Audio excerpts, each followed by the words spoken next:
Ethan Cross had negotiated hostile takeovers, dismantled rivals twice his size, and stared down boardrooms full of sharks without blinking, yet the one invitation lying on his desk made his chest tighten in a way quarterly reports never could. Sophia Hale cordially invites you to celebrate her engagement. His ex. The woman who had walked away 3 years ago with a smile sharp enough to cut glass, leaving behind memories and a headline-making breakup that business blogs still whispered about.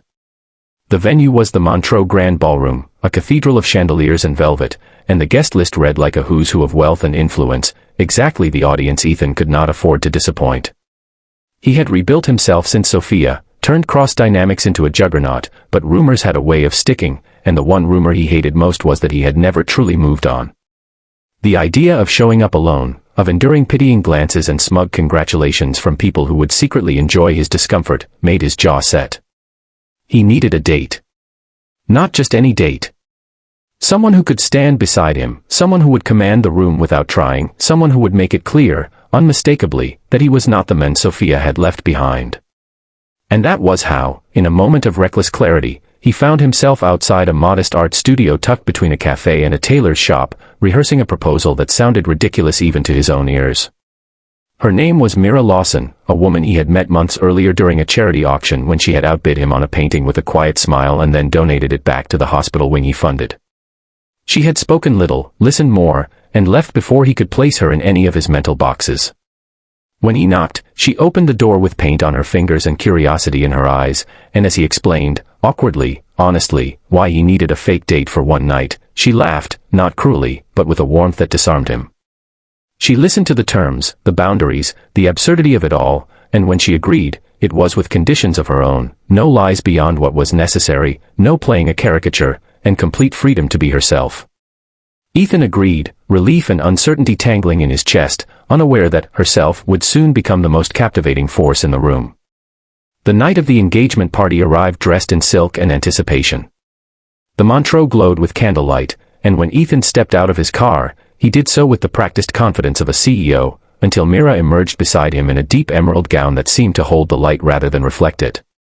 She wore elegance like second nature, not loud, not performative, just undeniably present. Conversations paused. Heads turned. Ethan felt it instantly, the subtle shift of gravity as the room recalibrated around her. As they entered, whispers fluttered like moths, "Who is she?" and Ethan realized with a jolt that the narrative had already changed. Mira didn't cling to his arm or overplay affection, she matched his stride, met eyes with calm assurance, and when introduced, she asked questions that drew people in, listening with a focus that made even the most self-important guest feel seen. Sophia noticed. Of course she did. From across the ballroom, her smile faltered for half a heartbeat, just enough for Ethan to catch it. When Sophia finally approached, engagement ring flashing, her gaze flicked from Ethan to Mira and back again, searching for weakness and finding none. Myra's greeting was gracious, her congratulations sincere, and when Sophia attempted a subtle jab, an inside joke from the past, Mira responded not with jealousy, but curiosity, turning the moment into laughter that disarmed everyone within earshot. The power shifted again. Music swelled, and when a slow number filled the hall, Mira met Ethan's eyes and said simply, "Shall we?" On the dance floor, they moved with an ease that felt startlingly real. It wasn't rehearsed, it was instinct. Ethan forgot the cameras, the investors, the ghosts of old headlines.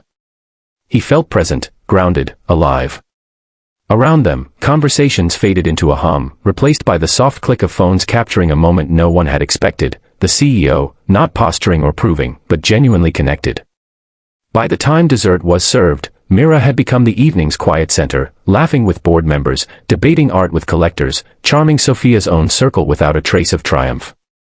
And when the final toast was raised, it wasn't Sophia's engagement that dominated the murmurs, it was Ethan's transformation. Outside, under the cool night sky, Ethan exhaled a breath he hadn't realized he'd been holding for years.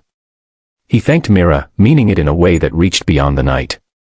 She smiled, paint still faintly visible at the edge of her nails, and reminded him of their agreement, one night, no lies.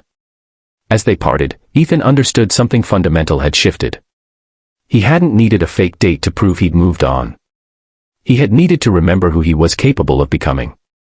If this story made you feel the spark of possibility, the power of quiet confidence, and the thrill of unexpected turns. Don't miss what comes next. Subscribe to the channel for more unforgettable stories where ambition meets heart, and ordinary moments change everything.